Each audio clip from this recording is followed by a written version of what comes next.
Hello students. Today we are going to learn about Unit 5 Applied Mathematics, Chapter 24 Profit and Loss. Profit and Loss म्हणजे काय मुलांनो? तर नफा आणि तोटा. या चॅप्टरमध्ये किंवा या प्रकरणामध्ये आपण वस्तूची खरेदी, विक्री, नफा, तोटा कसा काढायचा या सगळ्या गोष्टींचा अभ्यास करणार आहोत. आता एखादी वस्तू घेणं म्हणजे तिची खरेदी आली, ती वस्तू दुकानदार विकतो म्हणजे विक्री आली, त्यात त्याला नफा होतो किंवा तोटा होतो. ह्या सगळ्या गोष्टी परस्परांवर अवलंबून असतात. आपण प्रथम सुरुवात खरेदी किमतीपासून करूया. बघा, the price at which the goods is bought is called cost price. Cost price म्हणजे खरेदी किंमत आणि तिचा शॉर्ट फॉर्म गणितात नेहमी सीपी असा करतात. त्यामुळे सीपी हा शब्द लक्षात ठेवायचा. सीपी त्याचा लॉंग फॉर्म आहे कॉस्ट प्राइस. कॉस्ट प्राइस म्हणजे काय? खरेदी किंमत.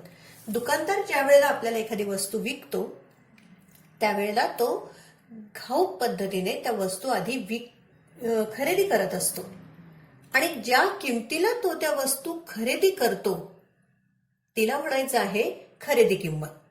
वस्तू ज्या किमतीला खरेदी केल्या जातात त्याला वस्तूची खरेदी किंमत म्हणतात. ओके.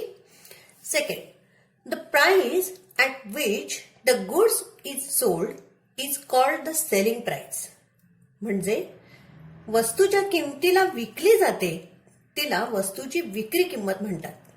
दुकानदार ज्या वेळेला ह्या घाऊक पद्धतीने खरेदी केलेल्या वस्तू दुकानात ठेवतो आणि आपण दुकानदाराकडनं या वस्तू विकत घेतो म्हणजे दुकानदार त्या वस्तू काय करतो?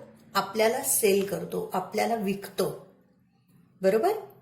मग ज्या किमतीला तो त्या वस्तू आपल्याला विकतो त्याला म्हणतात सेलिंग प्राइस.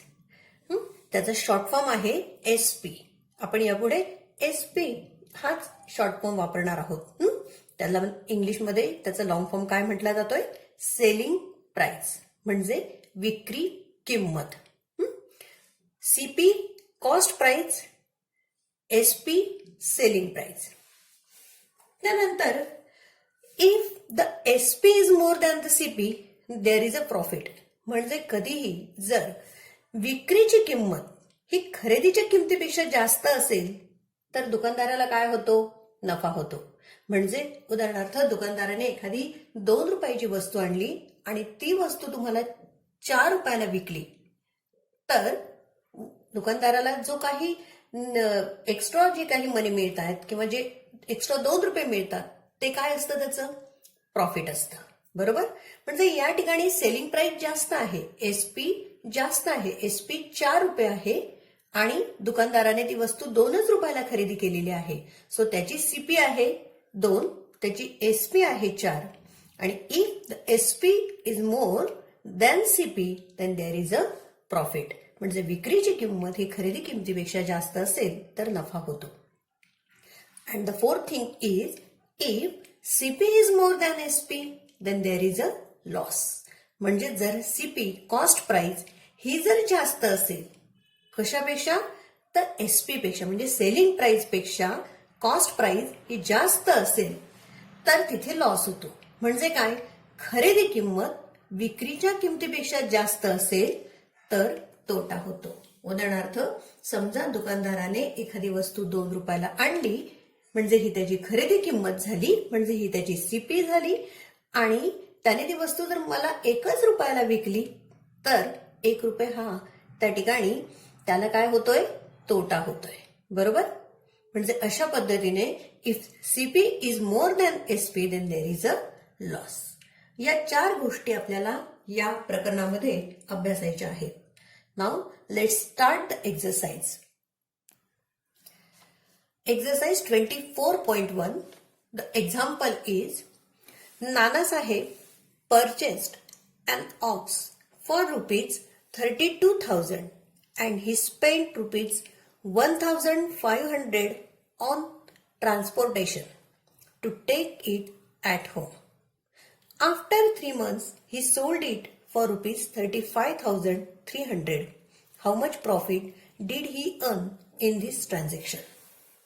बघा मुलांनो, प्रथम उदाहरण आपण नीट समजून घेऊया. उदाहरणामध्ये असं म्हटलंय, नानासाहेब परचेस्ड. आता हा शब्द कदाचित तुम्हाला नवीन असेल. परचेस म्हणजे खरेदी करणे. परचेस्ड अँड ऑक्स, त्यांनी एक बैल खरेदी केला फॉर ₹32,000. 32,000 रुपयाला एक बैल खरेदी केलाय. अँड ही स्पेंट, त्यांनी खर्च केले ₹1,500 ऑन ट्रान्सपोर्टेशन. आणि त्या बैल खरेदी केल्यानंतर त्या बैलाच्या ट्रान्सपोर्टेशन म्हणजे तो बैल घरी आणण्याकरता त्यांनी ₹1,500 म्हणजे 1,500 रुपये त्यांनी खर्च केलेले आहेत. After 3 months he sold it for ₹35,300. आणि 3 महिन्यानंतर तो बैल त्यांनी 35,300 रुपयाला विकला. Then how much profit did he earn in this transaction. तर त्यांना किती नफा झाला. आता विद्यार्थी मित्रांनो, यात एक गोष्ट अशी लक्षात ठेवा की सीपी त्यांनी परचेस केला. ती परचेस प्राइस काय आहे. परचेस केला म्हणजे खरेदी केली. खरेदी केली म्हणजेच सीपी. ओके, कॉस्ट प्राइस म्हणतात. ही कॉस्ट प्राइस किती आहे. 32,000.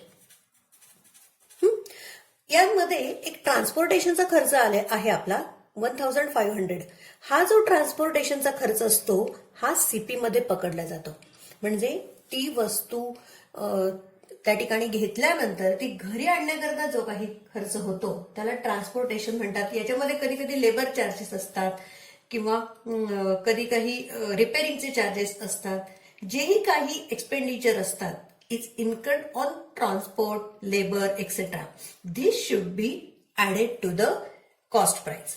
हे सगळे चार्जेस हे कॉस्ट प्राइस मध्ये ऍड केले जातात. ही सगळी मिळून मग टोटल कॉस्ट प्राइस निघते. नुसती खरेदी वेगळी, त्या खरेदीमध्ये ट्रान्सपोर्टेशन, लेबर चार्जेस हे सगळे चार्जेस मिळून टोटल कॉस्ट प्राइस ही तयार केली जाते किंवा ही त्या ठिकाणी येते.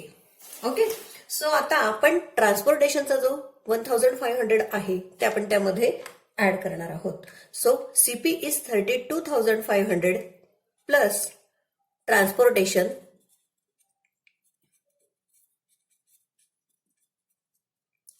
1,500. So 32,000 plus 1,500. So total CP किती येते. एकूण खरेदी किंमत किती येणार आहे दोघांची मिळून. तर या दोघांची मिळून खरेदी किंमत येते 33,500. हे दोन शून्य 5 + 5 2 + 1 3 आणि हा 3 33,500 ही टोटल काय आली सीपी, एकूण खरेदी किंमत. ओके, आता यांनी असं म्हटलं की after 3 months he sold it for ₹35,300. That means SP. Sold म्हणजे विकला. विकला म्हणजेच काय तर विक्रीची किंमत, सेलिंग प्राइस, त्यालाच म्हणायचं SP. SP is 35,300. Okay, so total CP is 33,500 and SP is 35,300. कुठल्याही ट्रान्झॅक्शन मध्ये दोन गोष्टी महत्वाच्या असतात, एक SP CP. Okay, otherwise SP profit किंवा सीपी लॉस वगैरे या कुठल्याही दोन गोष्टी आपल्याला दिलेल्या असतील तर तिसरी गोष्ट आपल्याला लगेच काढता येते. आता यामध्ये आपल्याला सीपी आणि एसपी ह्या दोन गोष्टी दिलेल्या आहेत. ओके, मग आपल्याला काय काढायचंय, त्यांनी विचारलंय how much profit did he earn. Profit काढायचं आहे. आता मुलांनो आपण बघितलं की प्रॉफिट कधी असतो, when SP is greater than CP. SP is greater than CP then there is profit. तेव्हा तिथे काय असतो, प्रॉफिट असतो. जेव्हा एसपीची किंमत जास्त असते, या दोघांमध्ये एसपीची किंमत जास्त आहे, so there is a profit. मग प्रॉफिटसाठी आपल्याला एक फॉर्म्युला तयार करता येईल. एसपी जास्त आहे so SP minus CP. Okay, profit is equal to SP minus CP because SP is greater than CP, so there is a profit. So formula is SP minus CP. SP is 35,300 minus CP is 33,500. Okay, आता आपण यांचं profit किती होतं हे काढून घेणार आहोत. 35,300 minus 33,500. या ठिकाणी आपण 13 minus 5 8 4 minus 3 1. So profit is 1,800. Okay. So आपल्याला काय विचारलंय, how much profit did he earn. He earn 1,800 rupees profit. Okay.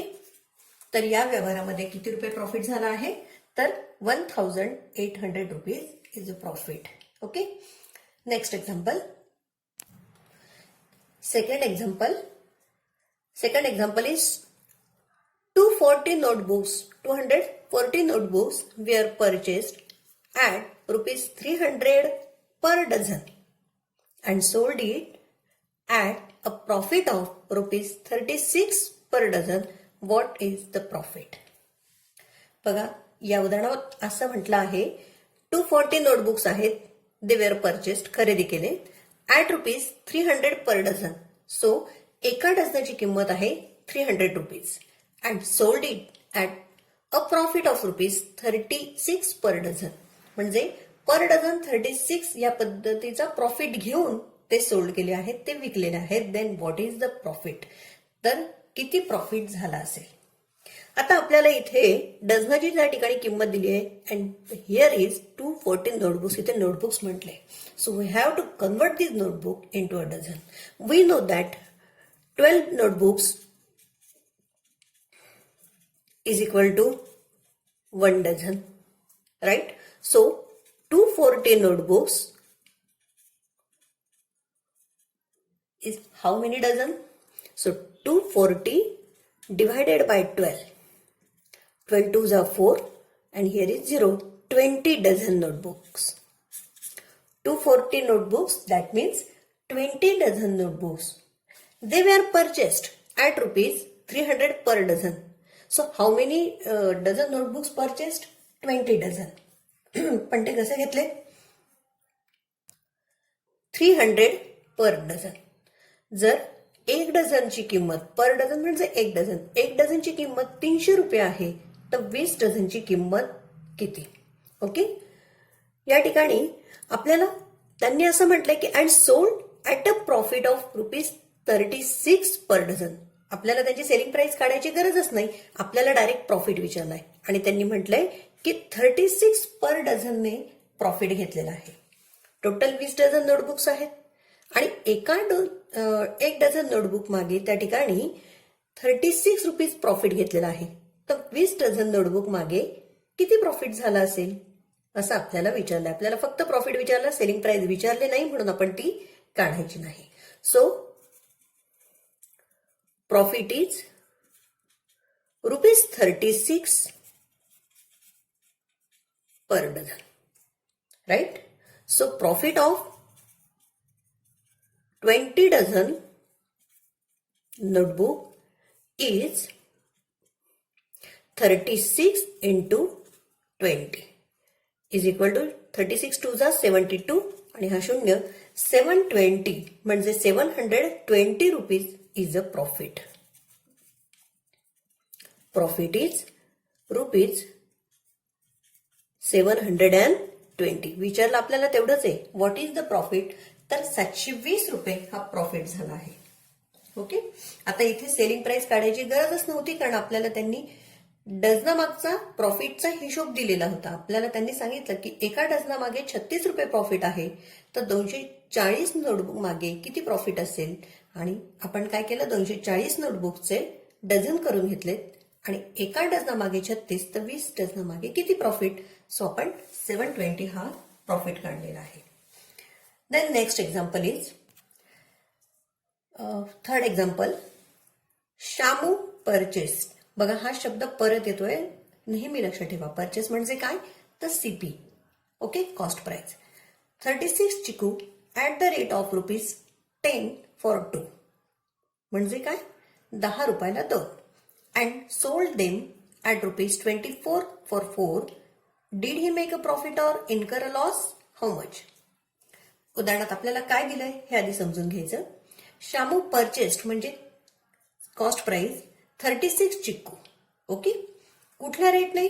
At the rate of ₹10 for 2. म्हणजे काय तर 10 रुपयाला 2 चिक्कू या पद्धतीने त्याने 36 चिक्कू खरेदी केले. बरोबर. सो रेट कसा आहे त्याचा? ₹10 फॉर 2. Hence ₹5 for 1. 10 रुपयाला 2 चिक्कू म्हणजे 5 रुपयाला 1 चिक्कू. असे त्याने किती चिक्कू खरेदी केले? Purchased 36 chikoo. So cost price is 36 into 5. बरोबर. 5 रुपयाला 1 चिक्कू असे जर 36 चिक्कू त्याने परचेस केले, so cost price is 36 into 5. 6 5 are 30, carry over 3, 5 3 are 15 plus 3 80.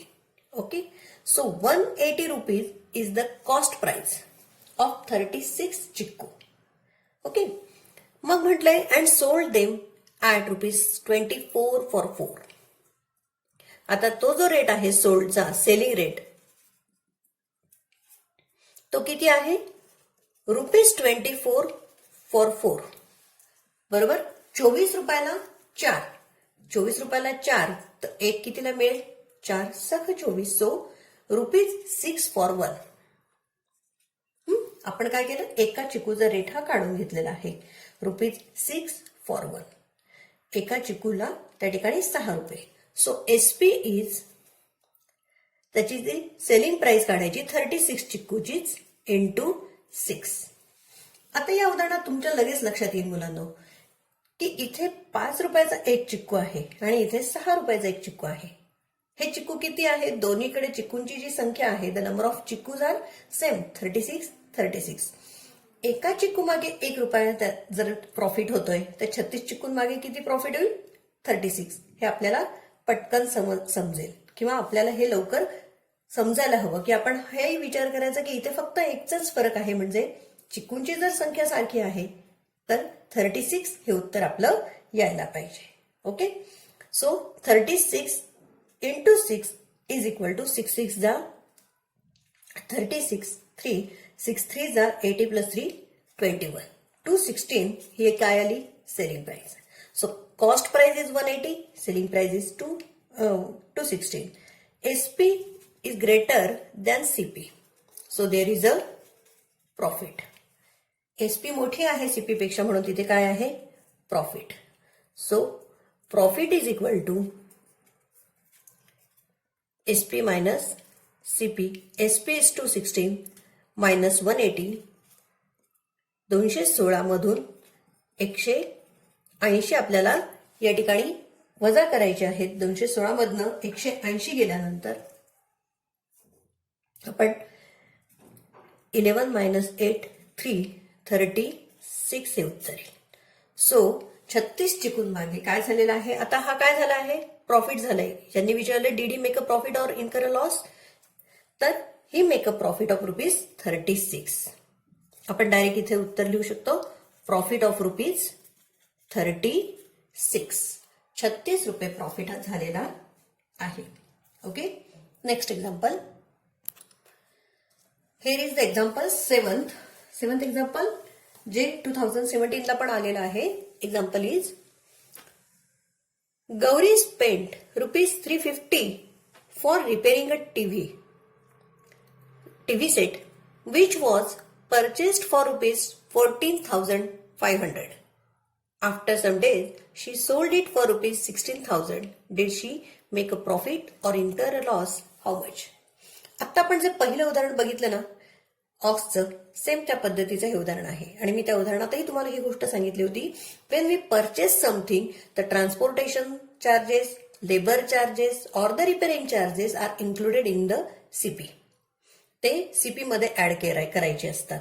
So here is also Gauri spend ₹350 for repairing a TV which is included in to the CP. आता ते कशात include करणार आहोत आपण? तर सीपी मध्ये. आता जो TV which was purchase for ₹14,500 ला तिने तो टीव्ही घेतलेला आहे. So CP is 14,500 plus repairing charges is 350 rupees, right. CP ही 14,500 तिने परचेस केला आणि 350 रुपये तिने काय केलेलं आहे, रिपेरिंग चार्जेस आहेत त्याचे. सो टोटल सीपी इज म्हणजे एकूण खरेदी किंमत किती होणार आहे, 0 + 0 0 0 + 5 5 5 + 3 8 and 14 14,850 14,850 रुपये ही काय आली आहे total CP. Then she sold it for rupees 16,000. So SP is 16,000. 16,000 रुपयाला तिने तो विकलाय. CP is 14,000 and SP is 16,000. Which amount is bigger? CP is smaller and SP is bigger. So if when the SP is greater than CP, then there is a profit. Did she make a profit or incur a loss? She made a profit. She made profit. So profit is equal to, त्यांनी आपल्याला how much हा प्रश्न विचारलेला आहे की किती profit. So profit is equal to SP minus CP. 16,000 minus 14,850 या ठिकाणी विचारलेला आहे. So here is 16,000 minus 14,850. Here is 5, 10, 9, 10. 0 minus 0, 0. 10 minus 5, 5. 9 minus 8, 1. And 5 minus 4, 1. Is equal to 1,150. Profit is rupees 1,150. Here is, write down.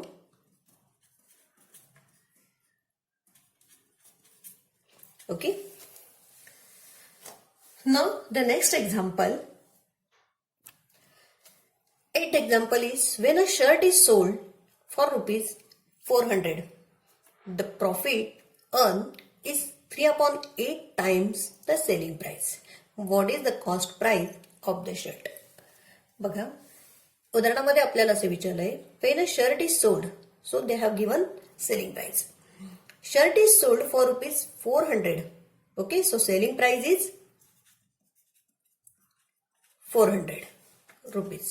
Okay, the profit earned is 3/8 times the selling price. म्हणजे काय तर selling प्राइसच्या 3/8 times हा profit झालेला आहे. Profit त्यांनी आधीच काढलेला आहे आणि आपल्याला विचारलंय what is the cost price of the shirt. आपल्याला सीपी काढायची आहे. So they have given SP and the profit. So we have find out the profit first. Profit is 3/8 times the selling price. So profit is selling price is 400. त्याच्या 3/8 times आहे म्हणून आपण काय करणार आहोत सेलिंग प्राइसच्या 3/8 किती आहे ती अमाऊंट म्हणजे प्रॉफिटची अमाऊंट आपण आता काढून घेणार आहोत. या ठिकाणी 8 1 जा 8, 8 5 जा 40, 5 3 जा 50 and 0. So profit is 150, right?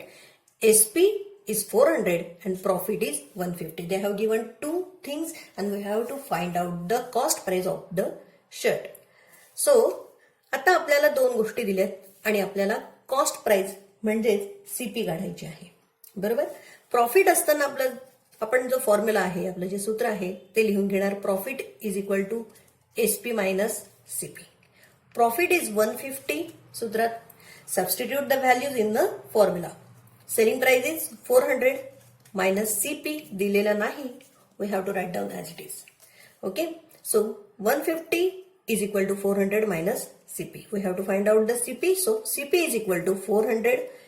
आता याच्यामधनं आपण प्रॉफिट काय करणार आहोत मायनस करणार आहोत 150.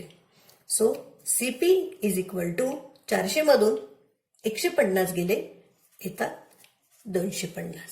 सो CP म्हणजे cost price is 250. What is the cost price? Here is the cost price is rupees 250. Okay. Now, these all examples from 24.1. Now, the examples from 24.2. These examples, we are going to make another video for this exercise. Okay. आता आपण 24.1 मध्ये examples बघितलेत, exercise सोडवली.